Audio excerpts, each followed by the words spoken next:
आज की इस गहन चर्चा में स्वागत है।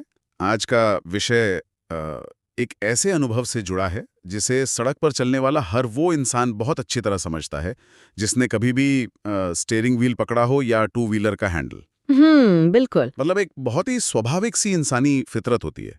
सड़क पर आराम से गाड़ी चल रही है, सब कुछ एकदम नॉर्मल है, सारे कागजात पूरे हैं, लेकिन अचानक सामने किसी चौराहे पर ट्रैफिक पुलिस की सफेद और खाकी वर्दी दिख जाती है। और बस हार्ट बीट बढ़ जाती है। एग्जैक्टली बिना किसी गलती के भी लोग अक्सर एकदम सीधा देखने लगते हैं, कोशिश करते हैं कि पुलिस वाले से आंखें ना मिले, और अगर कहीं उन्होंने हाथ देकर गाड़ी किनारे लगाने का इशारा कर दिया तो धड़कनें और तेज हो ही जाती हैं। हाँ, ये एक बहुत ही यूनिवर्सल अनुभव है। उम, वो जो घबराहट होती है ना, वो अक्सर इसलिए नहीं होती कि व्यक्ति ने कोई अपराध किया है। तो फिर क्यों होती है? वो इसलिए होती है क्योंकि उस पल में ऐसा लगता है कि सामने जो वर्दीधारी अधिकारी खड़ा है, उसके पास असीमित शक्तियां हैं। मतलब सड़क किनारे खड़ा वो अधिकारी ही मानो उस समय नियम बनाने वाला, आरोप तय करने वाला और सजा सुनाने वाला जज बन जाता है। हाँ, ये बात तो है। इस पावर डायनामिक के बारे में ना एक अनिश्चितता हमेशा बनी रहती है लोगों के मन में। बिल्कुल, और इसी अनिश्चितता को या कहें कि इस पावर डायनेमिक को आज हम डिकोड करने वाले हैं। ज्यादातर लोग ये तो जानते हैं कि चालान कैसे भरना है, लेकिन बहुत कम लोग उन अदृश्य कानूनी सीमाओं के बारे में जानते हैं जिनके भीतर रहकर एक ट्रैफिक अधिकारी को काम करना होता है। हम्म आज की हमारी ये पूरी चर्चा कानूनी विशेषज्ञ अधिवक्ता धर्मेंद्र सिंह यादव और सहायक अधिवक्ता अमन बाजपेयी के विस्तृत नोट्स और उनके कानूनी विश्लेषण पर आधारित है। वैसे एक दिलचस्प बात यह है कि उनके इन स्रोत दस्तावेजों की शुरुआत में वैवाहिक विवादों और स्त्रीधन से जुड़े मुकदमों का भी एक संक्षिप्त जिक्र है। हाँ, मैंने भी पढ़ा। वो अपने आप में एक पूरी तरह से अलग और बहुत ही जटिल कानूनी विषय है जिस पर कभी और गहराई से बात की जा सकती है। एकदम सही। हम उन पारिवारिक विवादों वाले हिस्से पर किसी तरह का कोई पक्ष नहीं ले रहे हैं, हम बस बता रहे हैं कि वो जानकारी नोट्स में मौजूद है। लेकिन आज हम उस हिस्से को दरकिनार करते हुए पूरी तरह से उनके नोट्स के दूसरे और सड़क पर चलने वाले हर नागरिक के लिए बेहद महत्वपूर्ण हिस्से पर केंद्रित रहेंगे, जो कि है मोटर व्हीकल्स एक्ट 1988। बिल्कुल। तो आज का हमारा जो मुख्य मिशन है वो ये समझना है कि इस अधिनियम के तहत एक ट्रैफिक पुलिस अधिकारी की वास्तविक शक्तियां क्या हैं, और जब कोई नागरिक उस अधिकारी के सामने खड़ा होता है तो कानून की किताब उसे क्या अधिकार देती है। और मुझे लगता है कि ये समझना इसलिए बहुत जरूरी है क्योंकि ज्ञान ही वो ढाल है जो उस बेवजह की घबराहट को दूर करती है। सही कहा। मतलब जब किसी को पता होता है कि असली कानूनी प्रक्रिया क्या है, तो वो सड़क पर किसी भी जांच का सामना एक अलग ही आत्मविश्वास के साथ करता है। तो चलिए बिना किसी देरी के इस प्रक्रिया के सबसे आम हिस्से से शुरुआत करते हैं। इन दस्तावेजों को पढ़ते हुए मेरा ध्यान मोटर व्हीकल्स एक्ट की धारा 200 पर गया। आम बोलचाल में जिसे हम कहते हैं कि पुलिस वाले ने मौके पर ही जुर्माना लिया और मामला रफा दफा कर दिया, उसे कानूनी भाषा में इसमें कंपाउंडिंग कहा गया है। हाँ, कंपाउंडिंग। ये शब्द सुनने में थोड़ा तकनीकी लगता है, लेकिन नोट्स के अनुसार इसका सीधा सा मतलब है एक तरह का वैधानिक समझौता। मतलब छोटी मोटी गलतियों के लिए अदालत का समय बचाने के लिए मौके पर ही जुर्माना लेकर मामला खत्म करना। इसे सड़क पर होने वाला आउट ऑफ कोर्ट सेटलमेंट भी तो कहा जा सकता है ना। ये एक बहुत ही सटीक तुलना की है आपने। अगर हम इस कंपाउंडिंग के पीछे के कानूनी दर्शन को समझें, तो ये पूरी व्यवस्था न्यायपालिका को चरमराने से बचाने के लिए बनाई गई है। वो कैसे? सोचिए ना, अगर हर टूटी हुई टेल लाइट, हर बार सीट बेल्ट ना लगाने या मामूली सी गलत पार्किंग के लिए हर नागरिक को कोर्ट में पेश होना पड़े, तो हमारे न्यायालयों का क्या हाल होगा। अदालतों में तो पहले से ही लाखों केस पेंडिंग है। एग्जैक्टली। उनके पास पहले से ही गंभीर मुकदमों का भारी बोझ है। इसलिए धारा 200 ये सुविधा देती है कि नागरिक वहीं सड़क पर अपनी गलती स्वीकार करे, तय जुर्माना भरे और आगे बढ़े, बात वहीं खत्म हो जाए। लेकिन यहाँ नोट्स में एक बहुत ही महत्वपूर्ण पेंच है जो मुझे लगता है कि ज्यादातर लोगों को बिल्कुल नहीं पता होगा। धारा 200 ये नहीं कहती कि सड़क पर खड़ा कोई भी ट्रैफिक पुलिसकर्मी अपनी मर्जी से ये कंपाउंडिंग कर सकता है। ये बहुत बड़ा पॉइंट है। इसमें स्पष्ट रूप से लिखा है कि ये अधिकार केवल उन अधिकारियों को है जिन्हें राज्य सरकार द्वारा विशेष रूप से नोटिफाई किया गया हो। इस बिंदु पर जोर देना वाकई बहुत जरूरी है। ये एक बहुत बड़ी गलतफहमी है कि हर वर्दीधारी अधिकारी के पास चालान काटने या मौके पर नकद जुर्माना वसूलने का अधिकार है। हाँ, लोगों को लगता है वर्दी है तो चालान काट ही सकता है। ऐसा नहीं होता। पुलिस के पदानुक्रम में एक तय रैंक से ऊपर के अधिकारी ही राज्य सरकार द्वारा इसके लिए अधिकृत होते हैं। हर कोई कंपाउंडिंग नहीं कर सकता। यहीं पर मैं थोड़ा डेविल्स एडवोकेट की भूमिका निभाना चाहूंगा। जी बताइए। मान लीजिए कोई नागरिक सड़क पर खड़ा है, एक अधिकारी उसे रोकता है और जुर्माने की मांग करता है। कागजों पर यह नियम बहुत अच्छा लगता है कि केवल अधिसूचित अधिकारी ही ऐसा कर सकता है, लेकिन यथार्थ में एक आम इंसान कैसे पहचानेगा कि सामने खड़ा अधिकारी अधिकृत है या नहीं? क्या वो उससे उसका नोटिफिकेशन लेटर मांगेगा? ये तो विवाद को और बढ़ा देगा ना सड़क पर। ये एक बहुत ही व्यावहारिक सवाल है और बिल्कुल सही बात है कि सड़क पर किसी अधिकारी से उसका अधिकार पत्र मांगना यथार्थ में टकराव को जन्म दे सकता है, बहस हो सकती है। तो फिर नागरिक क्या करे? देखिए, कानून यहाँ एक और सुरक्षा कवच प्रदान करता है जिसे अधिवक्ता जी के नोट्स में स्पष्ट किया गया है, और वो है जुर्माने की राशि की सीमा। कोई भी अधिकारी, चाहे वो कितना भी वरिष्ठ क्यों न हो, अपनी मर्जी या अपने मूड के हिसाब से जुर्माने की रकम तय नहीं कर सकता। मतलब बार्गेनिंग नहीं चल सकती कि चलो 1000 दे दो या 500 दे दो? बिल्कुल नहीं। मोटर व्हीकल्स एक्ट में हर अपराध के लिए जुर्माने की एक स्पष्ट सीमा या निश्चित राशि तय है। कंपाउंडिंग के दौरान अधिकारी उस निर्धारित राशि से 1 रुपया भी ज्यादा नहीं मांग सकता। और अगर वो नकद मांग रहा है तो? यही सबसे बड़ी बात है। जब जुर्माना अदा किया जाता है तो उसकी एक आधिकारिक रसीद मिलना नागरिक का कानूनी अधिकार है। अगर अधिकारी रसीद नहीं दे रहा है या देने से मना कर रहा है तो वो कंपाउंडिंग नहीं है, वो कुछ और ही हो रहा है जो कानून की नज़र में पूरी तरह अवैध है। ये स्पष्टता वाकई मददगार है। रसीद ही वो सबूत है कि प्रक्रिया वैधानिक थी। चलिए अब कंपाउंडिंग से थोड़ा आगे बढ़ते हैं और उस स्थिति की बात करते हैं जो शायद सबसे ज्यादा तनावपूर्ण होती है। गाड़ी को रोकने वाली स्थिति। हाँ, गाड़ी को बीच सड़क पर रोकना या उसे जब्त कर लेना, जिसे सीज करना कहते हैं। अधिवक्ता द्वय के नोट्स में धारा 202 का विस्तार से विश्लेषण किया गया है। ये धारा पुलिस को वाहन को अस्थायी रूप से रोकने या विशेष परिस्थितियों में जब्त करने का अधिकार देती है।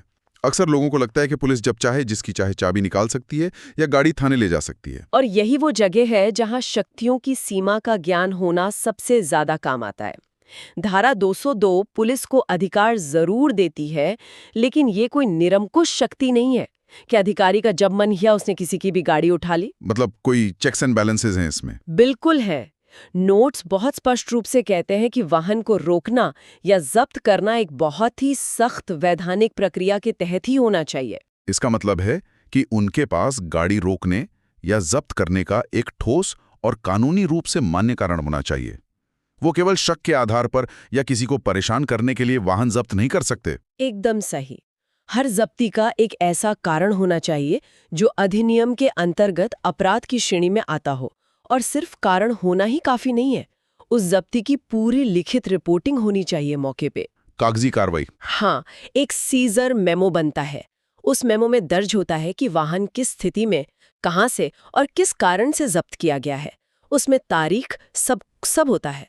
अगर ये कागजी कार्रवाई मौके पर नहीं होती है तो वो जब्ती कानून की नज़र में मनमानी मानी जाएगी और उसे अदालत में आसानी से चुनौती दी जा सकती है।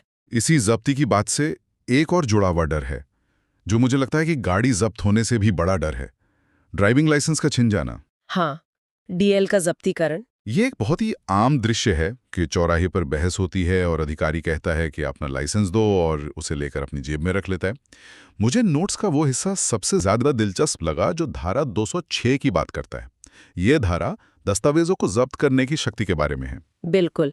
धारा 206 के तहत एक पुलिस अधिकारी के पास ड्राइविंग लाइसेंस जब्त करने का अधिकार होता है, लेकिन कानून ये अधिकार सिर्फ रूटीन चेकिंग के लिए नहीं देता। मतलब हर छोटी गलती के लिए लाइसेंस नहीं ले सकते? नहीं, इसका उपयोग आमतौर पर उन गंभीर ट्रैफिक उल्लंघनों में किया जाता है जहां अधिकारी को लगता है कि अगर इस व्यक्ति को आगे गाड़ी चलाने दी गई तो ये जनता के लिए खतरनाक हो सकता है, या फिर ये व्यक्ति कानूनी कार्रवाई से बचने के लिए भाग सकता है। लेकिन अगर लाइसेंस पुलिस ने रख लिया तो वो व्यक्ति घर कैसे जाएगा?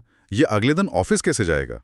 क्योंकि बिना लाइसेंस के गाड़ी चलाना तो अपने आप में एक अलग अपराध है। यही तो सबसे बड़ा सवाल है। और यहीं पे स्रोत दस्तावेजों में एक ऐसा नियम बताया गया है जो किसी आहा मोमेंट से कम नहीं है। नोट्स इस बात पर बहुत जोर देते हैं कि अगर कोई अधिकारी धारा 206 के तहत ड्राइविंग लाइसेंस जब्त करता है तो उसके लिए उसी समय मौके पर ही उस नागरिक को एक अस्थायी रसीद देना अनिवार्य है। और ये कानून का वो हिस्सा है जो सीधे तौर पर नागरिक की सुरक्षा करता है।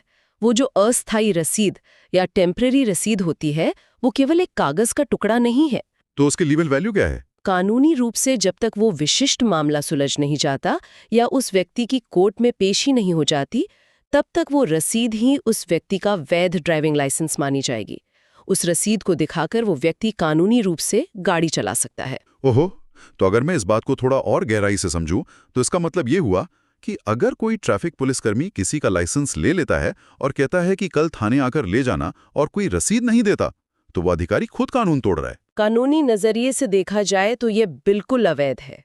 बिना आधिकारिक रसीद दिए किसी का मूल दस्तावेज अपने पास रख लेना एक तरह से नागरिक की संपत्ति का अनाधिकृत कब्जा है। ये तो बहुत बड़ी बात है। इसीलिए एक जागरूक नागरिक होने के नाते अगर कभी ऐसी स्थिति आए जहां लाइसेंस जब्त हो रहा हो, तो विनम्रता से लेकिन दृढ़ता के साथ उस अस्थायी रसीद की मांग करना आपका एक पूर्ण कानूनी अधिकार है। ये जानकारी तो लोगों के बहुत काम आने वाले। अब लाइसेंस तो सीधा ड्राइवर की योग्यता से जुड़ा है, लेकिन क्या हो अगर समस्या ड्राइवर में नहीं बल्कि उस वाहन में हो? आप धारा 207 की बात कर रहे हैं। हाँ, नोट्स में आगे धारा 207 का जिक्र है। हाँ। अगर हम इसके प्रावधानों को देखें तो ये धारा 206 से भी ज्यादा सख्त मालूम पड़ती है मुझे। कैसे? अवैध पंजीकरण प्रमाण पत्र मतलब आरसी या कमर्शियल वाहनों के मामले में परमिट या फिटनेस प्रमाण पत्र नहीं है, तो पुलिस पूरे के पूरे वाहन को ही जब्त कर सकती है। ये सुनने में थोड़ा ज्यादा कठोर नहीं लगता? मतलब एक कागज कम होने पर पूरी गाड़ी ही जब्त कर लेना। देखिए, सतह से देखने पर यह कठोर लग सकता है, लेकिन अगर हम इसके पीछे की विधायी मंशा का विश्लेषण करें तो ये पूरी तरह से सार्वजनिक सुरक्षा से जुड़ा मामला है। अच्छा, इसे इस तरह से देखा जाना चाहिए कि एक ड्राइविंग लाइसेंस तो ये बताता है कि व्यक्ति गाड़ी चला सकता है, लेकिन पंजीकरण या आरसी ये साबित करती है कि वो गाड़ी चोरी की नहीं है बल्कि कानूनी रूप से उसी व्यक्ति की है। और फिटनेस प्रमाण पत्र का क्या रोल है इसमें? फिटनेस प्रमाण पत्र ये सुनिश्चित करता है कि वो मशीन, वो वाहन वास्तव में सड़क पर चलने के लायक है भी या नहीं। सोचिए, बिना ब्रेक वाली या बिल्कुल जर्जर हो चुकी गाड़ी सड़क पर पैदल चलने वालों और अन्य वाहनों के लिए एक चलता फिरता हथियार बन सकती है। आर्ग्यू पॉइंट तो है, अगर ब्रेक ही फेल हो गए तो ड्राइवर का लाइसेंस क्या करेगा? एग्जैक्टली। इसी तरह परमिट सुनिश्चित करता है कि भारी वाहन या व्यावसायिक वाहन अपने निर्धारित रास्तों और नियमों का पालन करें। अगर ये बुनियादी कागजात नहीं है तो कानून यह मानकर चलता है कि उस वाहन का सड़क पर होना ही अपने आप में एक बड़ा खतरा है। तो इसलिए गाड़ी ही जब्त कर लेते हैं। हाँ, इसीलिए धारा 207 अधिकारियों को ये शक्ति देती है कि वे उस खतरे को तुरंत सड़क से हटा दें। ये इस बात का स्पष्ट संदेश है कि सड़क पर उतरने से पहले वाहनों के दस्तावेजों का पूरा होना कोई औपचारिकता नहीं है बल्कि एक सख्त कानूनी अनिवार्यता है। ये तर्क वाकई समझ में आता है। जब बात दूसरों की जान पर बना है तो कानून को सख्त होना ही पड़ता है। लेकिन अब तक हमने जो भी चर्चा की है, चाहे वो मौके पर जुर्माना हो, गाड़ी रोकना हो या कागजात जब्त करना हो, ये सब तब होता है जब एक नागरिक और एक पुलिस अधिकारी आमने सामने होते हैं, फिजिकल तौर पर। हाँ, फिजिकल इंटरैक्शन में। लेकिन आज का दौर तो बहुत बदल गया है ना। आज सड़कों पर कैमरे लगे हैं, स्पीड रडार हैं। आजकल तो कोई हाथ देकर रोकता भी नहीं है, सीधा फोन पर एक SMS आता है कि आपका ई चालान कट गया है। इस डिजिटल युग में नागरिक अधिकारों की क्या स्थिति है? ये बहुत ही प्रासंगिक सवाल है। ई चालान प्रणाली ने यातायात प्रबंधन में एक बहुत बड़ी क्रांति ला दी है, इसमें कोई शक नहीं है। इससे पारदर्शिता बढ़ी है और सड़कों पर बेवजह के विवाद भी कम हुए हैं। लेकिन कानूनी अधिकार? कानूनी रूप से देखा जाए तो अधिकार आज भी वही हैं जो पहले थे। ई चालान कटने का मतलब ये बिल्कुल नहीं है कि आरोप अंतिम रूप से साबित हो गया है। आज भी हर नागरिक को ये जानने का पूरा अधिकार है कि उस पर मोटर व्हीकल्स एक्ट की किस विशिष्ट धारा के तहत आरोप लगा है। और नोट्स में कुछ विशिष्ट धाराओं का बहुत अच्छे से वर्गीकरण किया गया है जो ई चालान में भी काम आती है। उदाहरण के लिए उसमें धारा 177 का जिक्र है जो सामान्य उल्लंघन से जुड़ी है। हाँ, जनरल वायलेशंस। अगर कोई ऐसा नियम टूटता है जिसके लिए अधिनियम में अलग से कोई भारी जुर्माना तय नहीं है तो वो आमतौर पर इस धारा के तहत आता है। इसके अलावा ई चालान के मामलों में जो सबसे ज्यादा धारा लगती है वो है धारा 183। हाँ, धारा 183 गति सीमा के उल्लंघन यानी ओवर स्पीडिंग से संबंधित है। जो कैमरे सड़कों पर लगे होते हैं वो मुख्य रूप से इसी धारा के तहत चालान जनरेट करते हैं। जब कोई वाहन तय गति सीमा से तेज चलता है तो रडार उसे पकड़ लेता है और कानून में निर्धारित जुर्माने के साथ ई चालान सीधा घर पहुंच जाता है। और एक तीसरी धारा जिसका नोट्स में उल्लेख है वो है धारा 184 जो खतरनाक ड्राइविंग या डेंजरस ड्राइविंग के लिए है। ये ओवर स्पीडिंग से एक कदम आगे की चीज है। बिल्कुल। ये सिर्फ तेज चलाने के बारे में नहीं है, बल्कि इस तरह से गाड़ी चलाने के बारे में है जिससे जनता की जान को सीधा खतरा हो। जैसे गलत दिशा में चलना, बहुत ही लापरवाही से कट मारना या मोबाइल पर बात करते हुए ध्यान भटकाकर ड्राइविंग करना। इसके लिए जुर्माने के साथ साथ गंभीर दंडात्मक कार्रवाइयां भी हो सकती हैं। सही कहा। लेकिन ई चालान के संदर्भ में सबसे महत्वपूर्ण बात यह है कि सबूत अक्सर उसी चालान के साथ जुड़ा होता है। नागरिक को ऑनलाइन पोर्टल पर जाकर अपने चालान का विवरण देखने और उस फोटो या वीडियो को एक्सेस करने का पूरा अधिकार है, जिसके आधार पर वो चालान काटा गया है। यहीं पे मैं एक बार फिर जमीनी हकीकत की बात करना चाहूंगा। कानून कहता है कि अगर कोई नागरिक उस ई चालान या सामने खड़े अधिकारी के आरोप से असहमत है, तो वो अपनी आपत्ति दर्ज करा सकता है और मामले को अदालत में चुनौती दे सकता है। हाँ, बिल्कुल दे सकता है। लेकिन व्यावहारिक रूप से क्या होता है? अदालत में चुनौती देने का मतलब है वकील करना, तारीखों पर जाना, अपना कीमती समय और पैसा बर्बाद करना। कई बार लोग सोचते हैं कि ये प्रक्रिया इतनी लंबी और थका देने वाली है कि इससे अच्छा है कि 500 या 1000 रुपए का फाइन भर दो और इस सिरदर्द से छुटकारा पाओ, भले ही कोई गलती ना की हो। क्या कानून इस व्यावहारिक घर्षण को संबोधित करता है? ये सच है कि न्यायिक प्रक्रिया समय लेने वाली हो सकती है और इसी वजह से कई लोग कंपाउंडिंग यानी जुर्माना भरकर मामला खत्म करने का रास्ता चुनते हैं। तो फिर उपाय क्या है? यहाँ जिस बात पर हमें ध्यान केंद्रित करना चाहिए वो ये है कि कानून आपको सुने जाने का अधिकार देता है, राइट टू बी हर्ड। जब मामला अदालत में जाता है तो अधिकारी या उस मशीन के डेटा को सबूत के तौर पर पेश करना होता है। पुलिस का आरोप अंतिम नहीं होता। मतलब हम अपना पक्ष रख सकते हैं? बिल्कुल। अगर नागरिक के पास ये साबित करने के लिए सबूत हैं, जैसे कि आजकल गाड़ियों में डैश कैम होते हैं, उसकी फुटेज या जीपीएस डेटा, जिससे साबित हो कि उसने नियम नहीं तोड़ा है, तो वो अपना पक्ष मजबूती से रख सकता है। कानून की नज़र में विकल्प का मौजूद होना ही सबसे बड़ी ताकत है। एक ये बहुत ही अहम बिंदु है। विकल्प का होना ही लोकतंत्र और न्याय प्रणाली की नींव है। और इसी से हम आज के अपने अंतिम और शायद सबसे बड़े निष्कर्ष पर पहुंचते हैं, जिसे स्रोत दस्तावेजों में बहुत ही स्पष्ट शब्दों में बताया गया है। अक्सर लोगों में ये भ्रम होता है कि पुलिस ही न्याय करती है, जबकि ऐसा नहीं है। बिल्कुल नहीं। वास्तव में अंतिम दंडादेश यानी फाइनल जजमेंट हमेशा एक मजिस्ट्रेट द्वारा ही पारित किया जाता है। और ये इस पूरी चर्चा का सार है। पुलिस अधिकारी न्यायाधीश नहीं है, वे केवल कानून लागू करने वाली एक एजेंसी है। उनका काम अधिनियम द्वारा तय की गई सीमा के भीतर रहकर नियम तोड़ने वाले की पहचान करना, कानूनी प्रक्रिया के तहत चालान जारी करना या बहुत जरूरी होने पर कागजात या वाहन को सुरक्षित तरीके से अपने कब्जे में लेना है। वो सजा नहीं सुना सकते। और वहाँ मजिस्ट्रेट दोनों पक्षों को सुनते हैं, सबूतों को तौलते हैं और फिर तय करते हैं कि व्यक्ति वास्तव में दोषी है या नहीं। न्यायिक प्रणाली ही अंतिम प्राधिकारी है, पुलिस नहीं। बिल्कुल। इस पूरी चर्चा से ये स्पष्ट हो जाता है कि यातायात प्रणाली किसी की मनमानी से नहीं चलती। ये एक बहुत ही ठोस और तय कानूनी ढांचे पर आधारित है। हर एक नागरिक को विधि सम्मत प्रक्रिया का पालन करवाने का, अपने कागजात जब्त होने पर रसीद पाने का, आरोप को विस्तार से जानने का और अन्याय महसूस होने पर न्यायिक उपाय खोजने का पूरा अधिकार प्राप्त है। ये एक बहुत ही सशक्त करने वाला निष्कर्ष है। ये जानना कि सड़क पर खड़ा पुलिसकर्मी कानून से ऊपर नहीं है, बल्कि वो भी उन्हीं कानूनों से बंधा है जिनसे एक आम नागरिक बंधा है, सच में वो जो शुरुआत में हमने घबराहट की बात की थी ना, उसको काफी हद तक खत्म कर देता है। क्योंकि जानकारी ही वास्तविक शक्ति है। बिल्कुल। तो आज हमने मोटर वाहन अधिनियम की धाराओं, कंपाउंडिंग के विज्ञान, जब्ती की सीमाओं और मजिस्ट्रेट की अंतिम शक्ति को गहराई से समझा। लेकिन हमेशा की तरह इस चर्चा को खत्म करने से पहले मैं श्रोताओं के लिए एक ऐसा विचार छोड़ना चाहता हूं जिस पर और गहराई से सोचने की जरूरत है। वो क्या है? आज हमने देखा कि कैसे अंतिम फैसला हमेशा एक इंसानी जज यानी मजिस्ट्रेट के हाथ में होता है और कैसे कोई भी व्यक्ति एक पुलिस वाले के बनाए चालान को चुनौती दे सकता है। लेकिन आज दुनिया बहुत तेजी से बदल रही है। हम ई चालान से भी आगे बढ़ रहे हैं, एआई की तरफ। हाँ, अब सड़कों पर आर्टिफिशियल इंटेलिजेंस और स्मार्ट कैमरों का जाल बिछ रहा है। तो सभी सुनने वालों के लिए सवाल यह है कि चूंकि अंतिम फैसला न्यायपालिका का होता है और आज डिजिटल तकनीकें व्यवस्था पर पूरी तरह हावी हो रही हैं, तो क्या भविष्य में पूरी तरह से एआई और स्मार्ट कैमरों द्वारा स्वचालित रूप से चालान कटने से आम नागरिक की अधिकार अधिक सुरक्षित होंगे? क्योंकि मशीनें इंसानों की तरह भेदभाव या गुस्सा नहीं करती।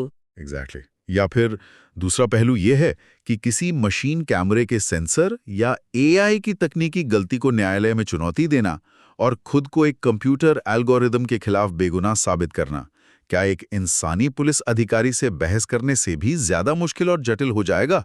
ये वाकई सोचने वाली बात है कि तकनीक हमें बचाएगी या और उलझा देगी। इसी विचारोत्तेजक प्रश्न के साथ हम आज की इस गहन चर्चा को यहीं विराम देते हैं। हमारे साथ इस विषय की तह तक जाने के लिए बहुत बहुत धन्यवाद। अगली बार फिर किसी ऐसे ही दिलचस्प और जरूरी विषय के साथ लौटेंगे। तब तक के लिए जागरूक रहें और सुरक्षित रहें।